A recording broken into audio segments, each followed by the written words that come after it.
Okay, now we got to know Burp generally. So let's start going into details and the various tools and modules in Burp. So let's start with the proxy because that's how that's the basic place where you will see the requests and responses going through your proxy. First, start with the HTTP history part. As you can see, I already have some traffic through my Burp, and in this HTTP history, you see more or less everything what goes through your Burp. Uh, in the list, you see the host URL, some interesting data like status, length, stuff like that. But more importantly, if you go here to the bottom, this is the second part of the screen. You can see here first the request. This is the plain request, and in the other tab you see the response. This is the whole plain text response what you got from the server. Now, this way of printing requests and responses is general through the whole tool, so you will see that in other places as well. So for instance, if we come to the request here, there is the row tab, which shows the row request. You can look at the headers. That's pretty simple. And actually, if we go to, we can generate a request for yourself. So there is the web code. So if you come here to webcode slash attack, what we did in the setup section, and you go to start. Oh yeah, so if you come here to access control flow and rule-based access control, then you get this form here. Just write something here, then here, and then click on login. That's gonna send the request to the server, which goes through Burp. Then, oh, a pretty neat trick.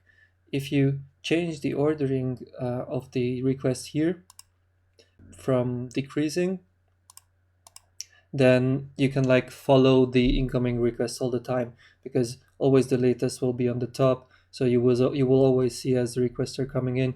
It's pretty cool when you're like checking a login flow, and you can just follow which requests are sent in which order. That's pretty cool. Also, when the application does like constant communication with the server, then you will constantly see here what's happening, so that's also pretty neat. But what I wanted to show is here's the post request what we sent when we submitted that form. So now we have another tab here called params, and here you can see all the parameters which were in that request. So we come to, so there were some parameters in the URL, and there was a cookie, and there were some parameters in the body. So you can see all these things here in this comfortable list format. It's nothing special. It's just easier to look at it, especially when you have like a lots of parameters, and like here you have like 20 different parameters. It's pretty difficult to see what are they. Then you can just come here and then you will understand.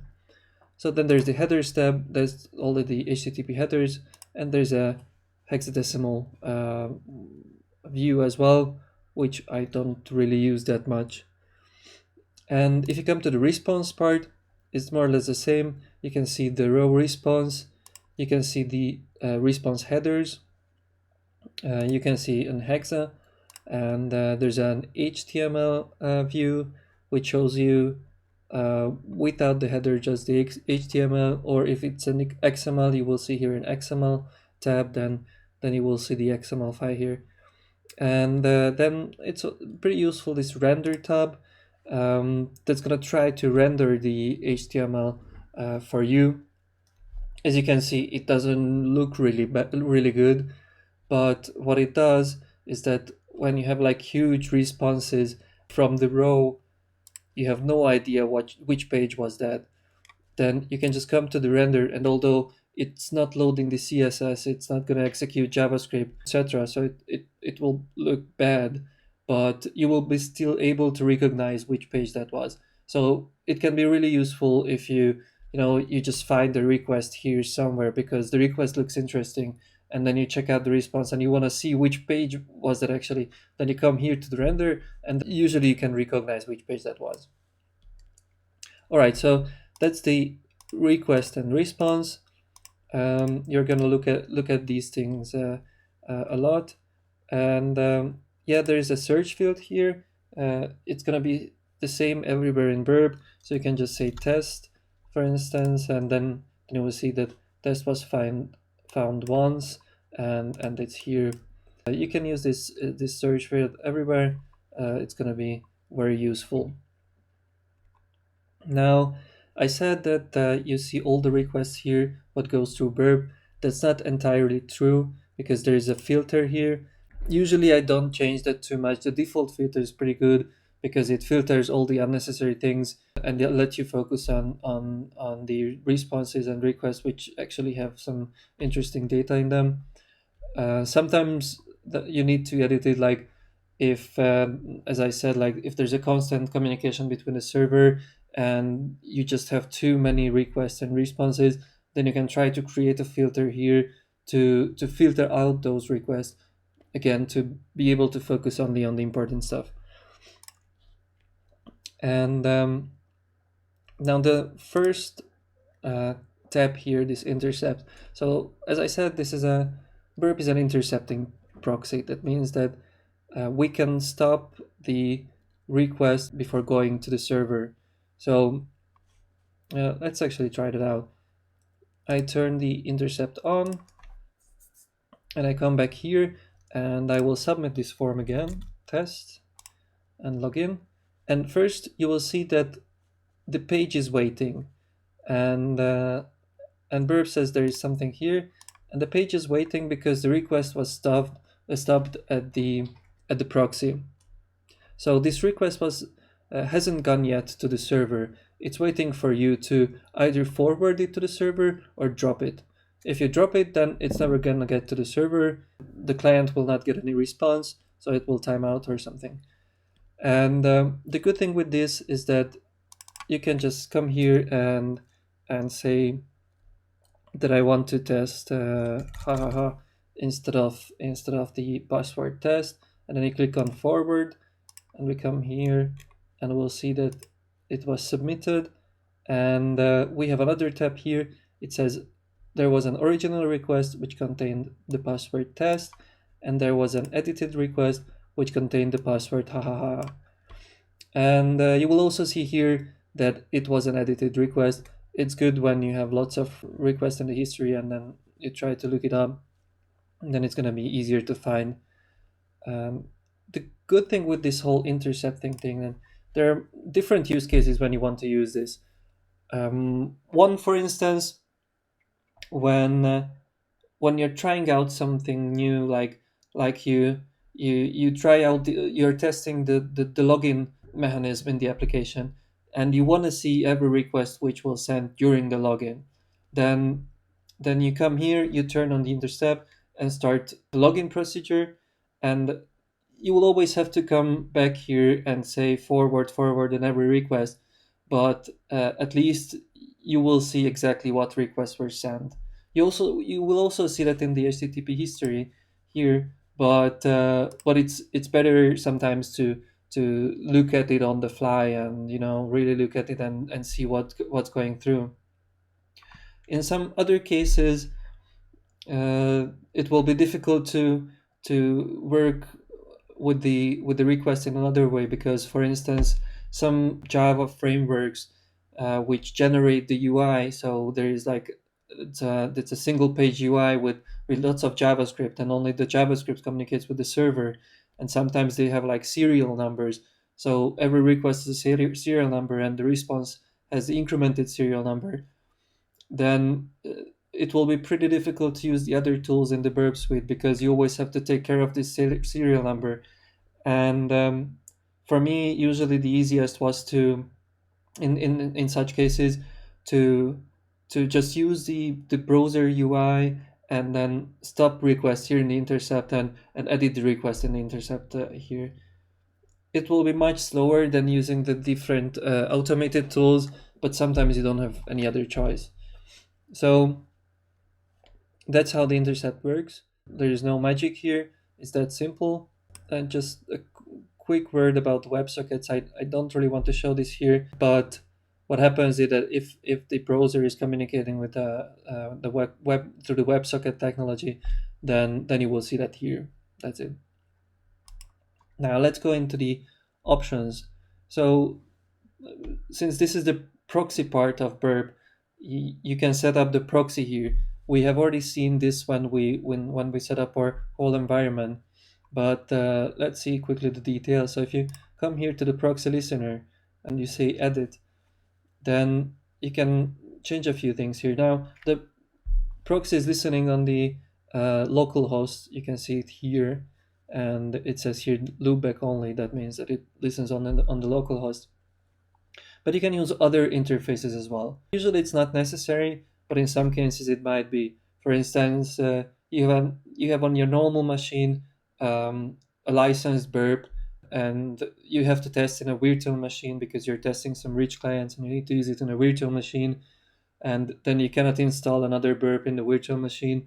Then you can say that you're listening on another interface, and then from the virtual machine you're sending the traffic to that interface, so that you can use burp on another machine than where your client is. Then there's the request handling. Now here you can see you can set up different things.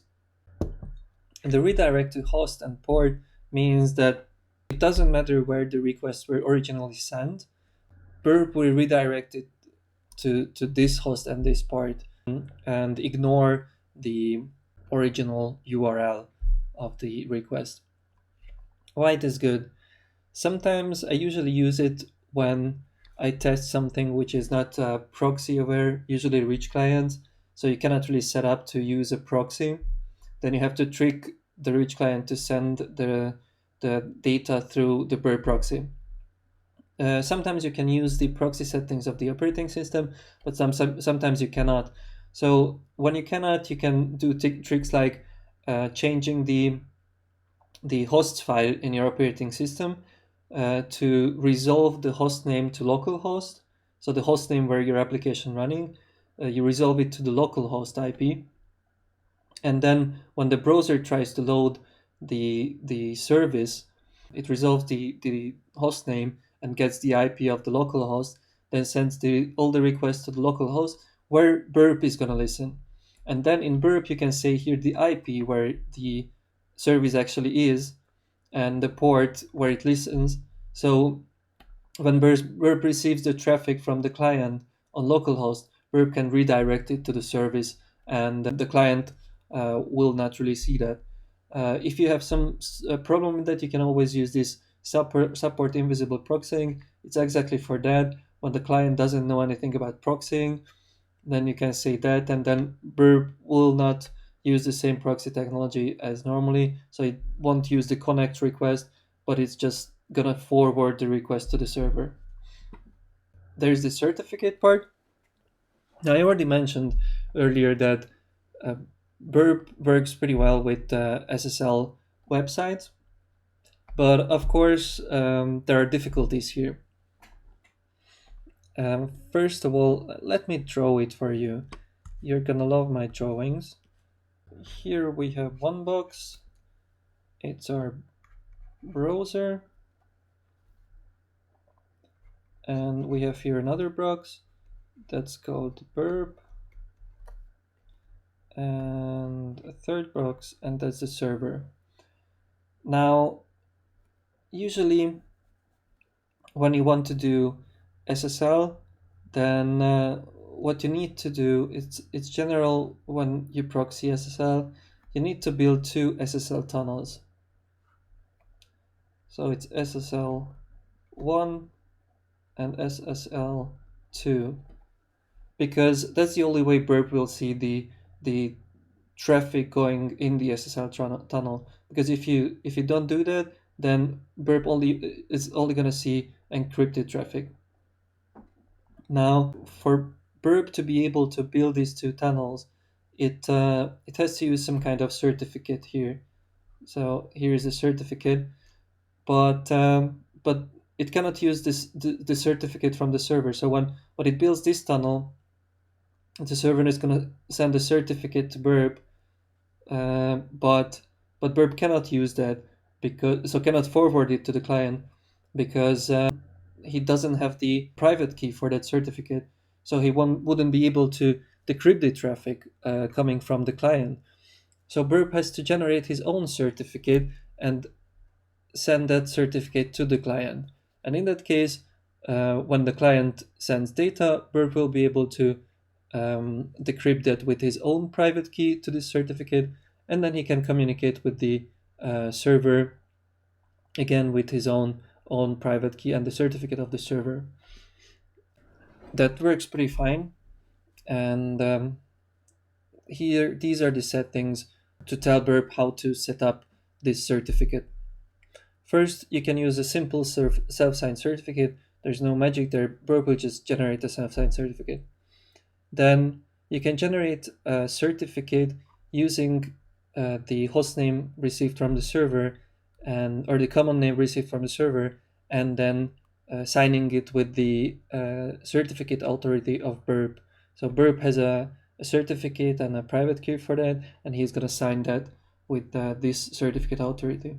This is usually the best way to work with.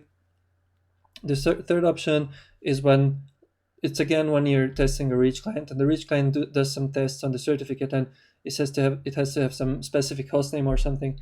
Then you can set it up here. It's going to be still signed with Burp certificate, but you can define the hostname. And you can also use a custom certificate. So sometimes when it's a real penetration test, it doesn't work in another way. You can request the test certificate from the customer and use it here so that the SSL traffic works through Burp.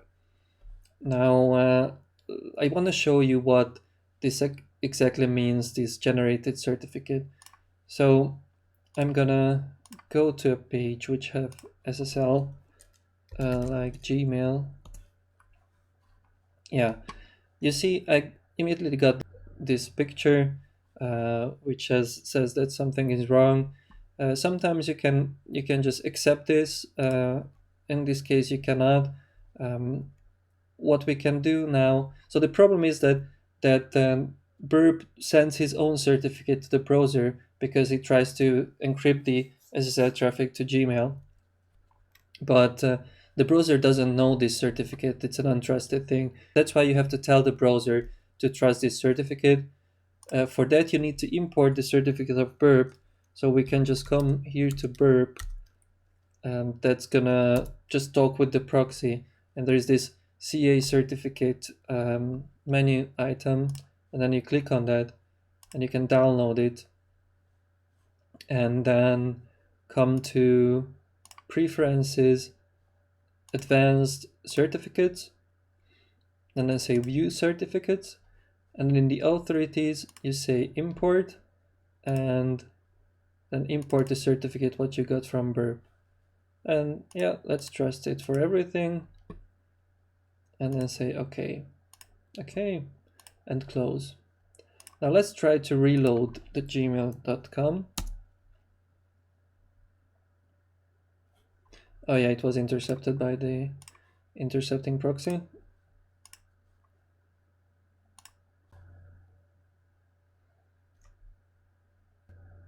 And now it's loaded, but let's check out the certificate. So you see that now it worked out. So